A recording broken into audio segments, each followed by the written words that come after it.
Many times it's easy for you to just check out, or y'all already know how I feel about quiet quitting. I do not believe in quiet quitting. I think that people who quiet quit will most likely end up getting quiet fired or quietly not getting the money they want when the performance comes around, because quiet quitting is literally tapping out because you haven't set proper boundaries.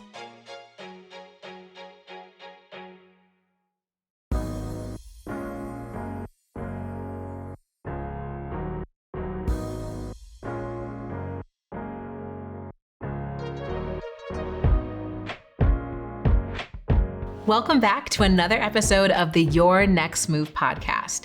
Today, we are going to talk about intrapreneurship versus entrepreneurship. I know in this day and age where entrepreneurship sounds so sexy, everybody wants that laptop culture. I've seen the memes on Instagram of people on literally a jet ski on their laptop saying they're working from home, or that they are an entrepreneur and they have this freedom lifestyle. However, you know me, and I am here for our 9-to-5ers and our entrepreneurs. We need to talk about the beauty of intrapreneurship as well as entrepreneurship. I worked full-time while building my business for as long as I could possibly stand it. If you know the story, I've told it on past episodes.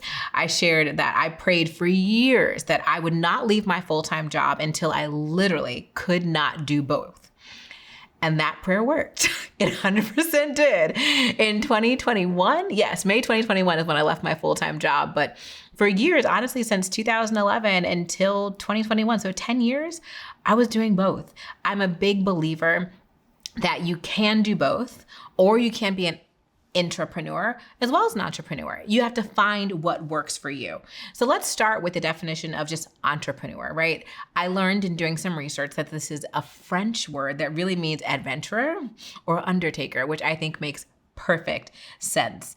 And this is someone who's literally managing their own business full time. Most entrepreneurs start with a small business and it can grow into an empire.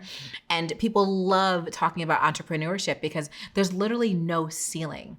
When you're an entrepreneur, you can go as big or as small as you'd like to go, and there is no wrong answer. When people come to me and talk about building a business, many times I ask them, well, where do you want to go? For some of my entrepreneurial friends, making $100,000 a year is enough to operate, to live the lifestyle they love. For some of my entrepreneurial friends, they want to be around $200,000 to $500,000 a year. Other folks are over $1 million a year. Other folks are way more than that. It really just depends on the level and scale that you'd like to do. And many times for entrepreneurs, we also say that as much as you risk is also as much as you can reward. And that kind of leads us right to being an intrapreneur. So this is someone who works at a company that's already founded, and you're doing it inside of the existing company. Now, many times people will say, well, Kimberly, if you're working for someone else, like I'm not an entrepreneur. I'm like, well, we call it intrapreneurship because inside of companies, we need innovation. We need people to drive new processes, new systems, new technology, and you're able to build and grow within the safe confines of a larger organization while getting that biweekly, monthly, whatever paycheck on a consistent basis. There are so many organizations that allow you to do this. When I think about my own experience in the corporate world and higher education, my last probably 3 or 4 roles were all inaugural, meaning I was the first person to ever be in that role and I built it from scratch. I was very much an intrapreneur, building my own mini organization inside of a much larger organization. The downfall people will say when we talk about intrapreneurship that unlike entrepreneurship, there is a cap. You can create something inside of a company and you may not own it. Many times when you sign on board for an organization, anything you create with them stays with them. So you may not get all the credit, you may not get the bonus or whatever else, but you still get to have that entrepreneurial spirit and you can develop all of the things that you'd like to within the confines of a company. When I worked in corporate America in my inaugural roles, I am so proud of the legacies I was able to create in the companies I worked for and things that are still being used to this day. Meanwhile, I've left years ago at this point. But I want to talk a little bit about some of the similarities, the traits that need to be shared. I think when we talk about intrapreneurs versus entrepreneurs, 9-to-5ers versus entrepreneurs, Many times we look at them as two separate entities, but it's crucial that we think about them a little bit more the same, because ultimately it's work. You are working to create a living for yourself, whether you're inside a company or outside of a company. So the trait that you do need on both of these sides is strong leadership capabilities. You must have strong and effective leadership skills. Y'all entrepreneurs may not like me for saying this, but I'm gonna say it anyways because this is my podcast and I could say what I'd like to say. But for entrepreneurs, I have found that some of the most successful entrepreneurs who have less problems scaling and growing their teams had really great corporate backgrounds because they worked within a structure and were able to hone their leadership skills, participate in leadership development programs, and do all of those things while being inside of a 9-to-5, which provided that structure. Not to say we all know entrepreneurs who didn't graduate college, didn't have the jobs, didn't do all those things. There's lots of stories like that. However, the folks who've worked within the confines of an organization have a little bit more leadership development. Generally, so when they launch their company, they have more support. Next up, we need to talk about adaptability. You have to know how to adapt, how to move and groove and make quick decisions that are in support of the greater goal. Obviously, you need to be able to be strategic. Some people may call this like the intellectual part of being an entrepreneur or an intrapreneur, knowing what to expect in the larger market, understanding what the trends are and where you can capitalize or differentiate yourself. Creativity, innovation, using your imagination is absolutely positively key. Last year, there was an event in Atlanta, and there was a quote that went around after, and I don't want to misquote it, so I'm not going to share like the event or the person who said it, but because I'm probably going to mess it up.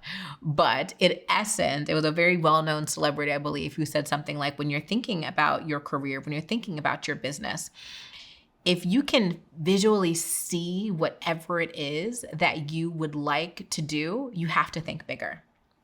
And when we're thinking about intrapreneurs and entrepreneurs, that sense and ability to innovate and be creative is key, to be able to see the unseen and be excited to create it. And then last but not least, that leads us to like the out of the box thinking and the desire to improve. It's how are you creating unique solutions? And how are you always driving to make things just a little bit better? The biggest difference between entrepreneurship and intrapreneurship is really the risk that's involved. We know as entrepreneurs, it's that you eat what you kill mentality. I will be a full-time entrepreneur for 2 years and about a month from now. This podcast will probably come out months after my 2-year anniversary. But I will say risk is one of the biggest things. But as much as you can reward and reap the benefits, there's also a lot of risk if things don't go as planned. There's also a lot more freedom when we think about entrepreneurs and how they're able to navigate. This is an argument I frequently have with my friends because you really have to define what freedom means to you. I can say that an intrapreneur may argue that they have more freedom because they get vacation where they're completely offline. They have a guaranteed paycheck every cadence that they have it. So they feel the freedom to not worry and stress about those things, versus entrepreneurs may say, well, I make my own time or I make my own schedule. It really just depends on the type of freedom that you would like to have and in what phase you are. So when you're thinking about what the benefits are and what could work for you, I want you to think, so with the entrepreneurship, we know like you get to be your own boss. You get to build something from the ground up. You can potentially be following your passions and being able to impact others in a very meaningful way. The drawbacks is sometimes too much autonomy. When everything is up to you, it can be difficult. I've talked a lot in past episodes about fear. I've talked about the mindset blocks that happened. If you listen to our episode with James Simpson earlier, it was a high performance coach who I've worked with. We talk a lot about how the mind is the biggest driver in your success, and having to overcome your own mindset, your own limiting beliefs is crucial when you're growing. When we look at the intrapreneurship side, many times you're eliminating a lot of risk, especially from a financial perspective, because everything that you're doing is generally within the company and should be funded by the company. And your success as an intrapreneur can lead to significant career advancement and allow you to really pursue your passions and your interests in a safe environment where you're not necessarily risking time, money, or anything in that way. But again, you may not have as much autonomy.